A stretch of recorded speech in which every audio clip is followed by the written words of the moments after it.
To most people, it's just another fall morning. But to a bow hunter, this is the day. The rut is in full swing.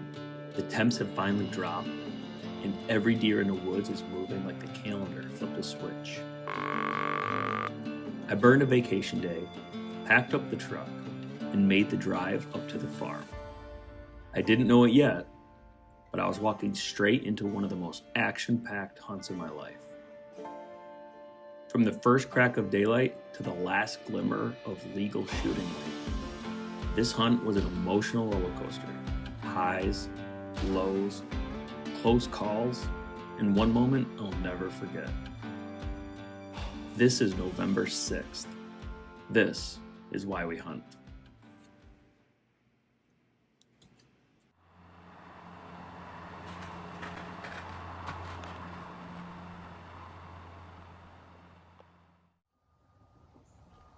Awesome 3-year-old. Heart is pounding. Alright, today is November 6th. It's 8:15. Arguably one of the best days to be in the woods for a whitetail hunter. I've had a pretty good morning so far. About 75 yards to the south of me, I saw a doe come out of the thicket into the open hardwoods here.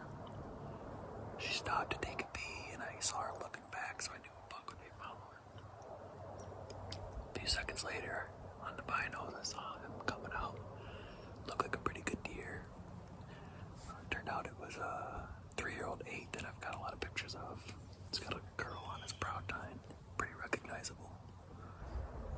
I've got a couple dandy bucks in these woods. One got away from me last time I was up here. Got by at 32 yards. I was caught on the camera instead of with the bow in my hand, so I gotta get better at that.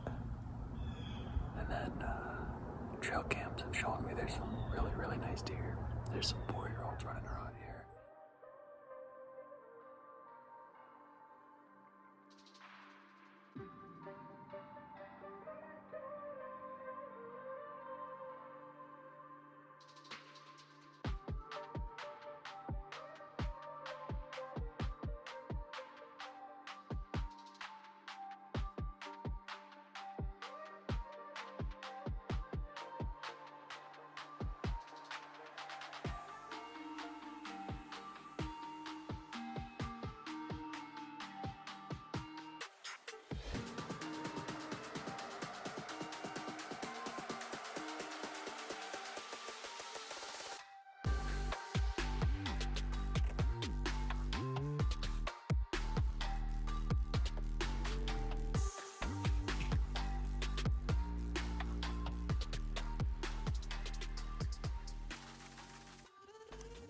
Alright, so this 2-year-old 6-point's been chasing this doe around down upwind of me for quite a while now.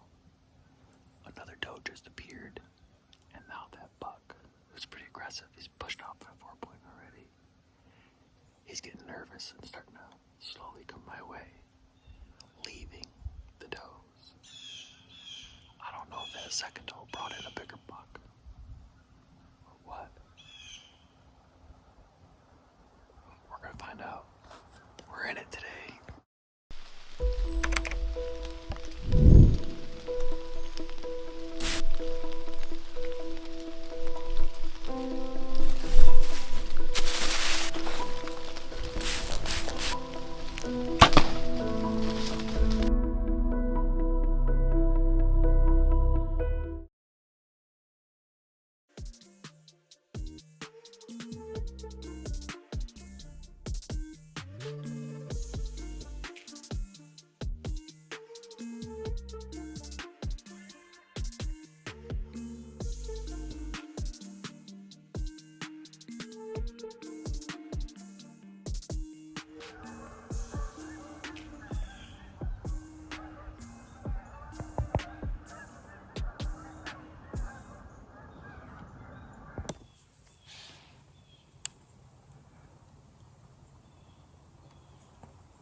but I can hear it. It's an all-out brawl.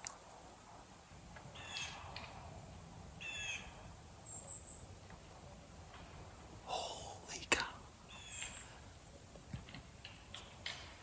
Oh, there it is. Oh, shoot.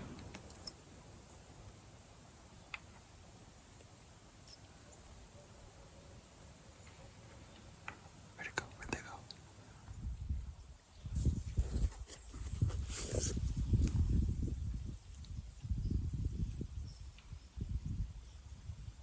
There's bucks running all over. Oh my gosh. I don't know if the camera can hear this. Alright, I got two bucks fighting over here. Big buck who had a doe. I think he's fighting another buck that got chased off. Meanwhile, I got another 8-point coming in behind me. A 3-year-old disappeared behind me. While those two are fighting, I see another one ripping across the woods to see what's going on. The fight just stopped. I finally got my eyes on it right at the end. It was down in a valley and I couldn't see. Oh. Might be starting back up. This is absolute insane. Rut action. Guess we can play this game too a little bit.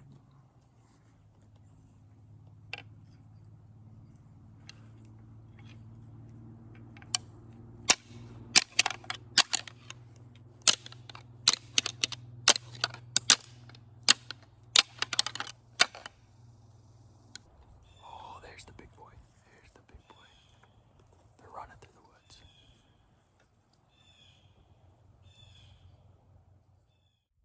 Big old white face on this thing.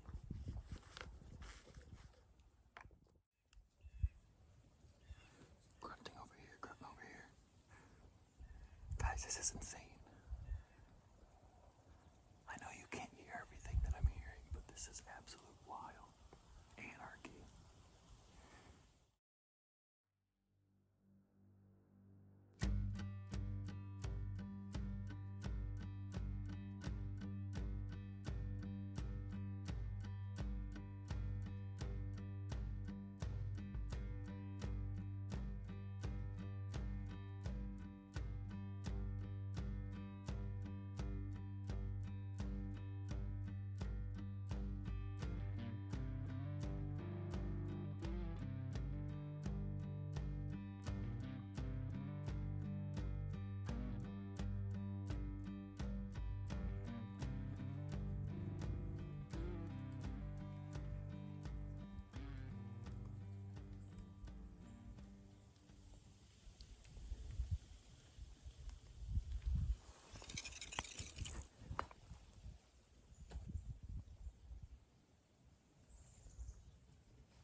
I'm nervous about that shot.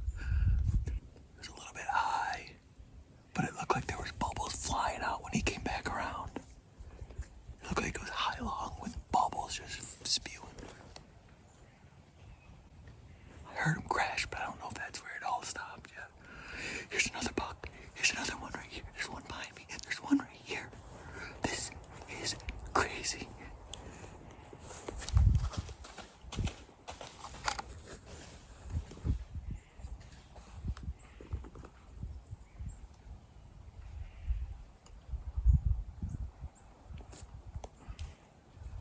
I need to give him time. I need to give him time. I need to give him time.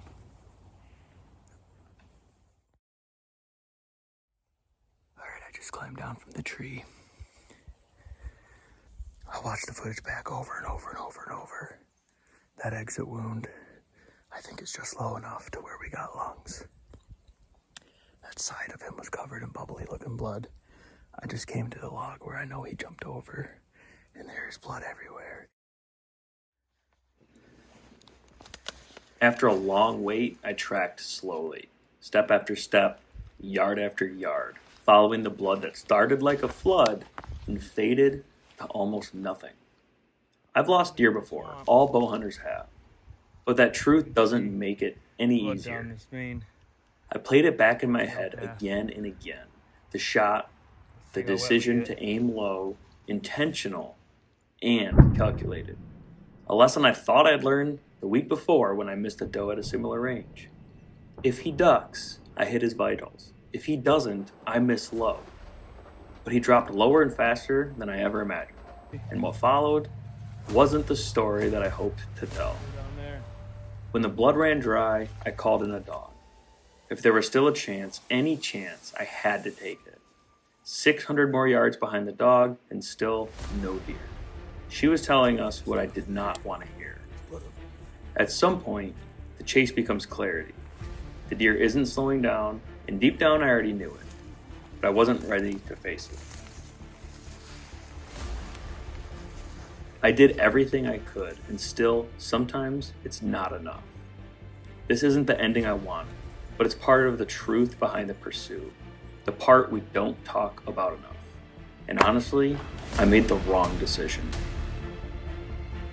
We hunt for the highs, for the moments that take your breath away, but we grow from the lows. And today, I grew.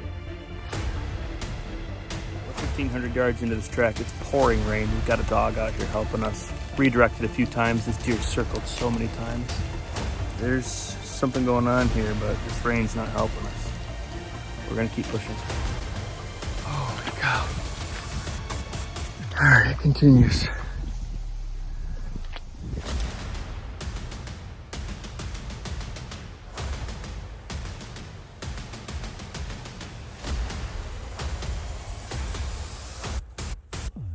Eventually, we hit property boundaries. And even though I was in contact with the landowner, the sign had already told us everything we needed to know. It was time to stop. As tough as it is to walk away without closure, sometimes it's the most respectful choice you can make. Losing a deer is one of the hardest things a bow hunter can face. Weeks later, I was met with a welcome surprise, proof of life. That buck was still out there. It didn't change the sting of that day, but it did bring peace. And a reminder, every hunt teaches us something, even the ones that don't end how we planned.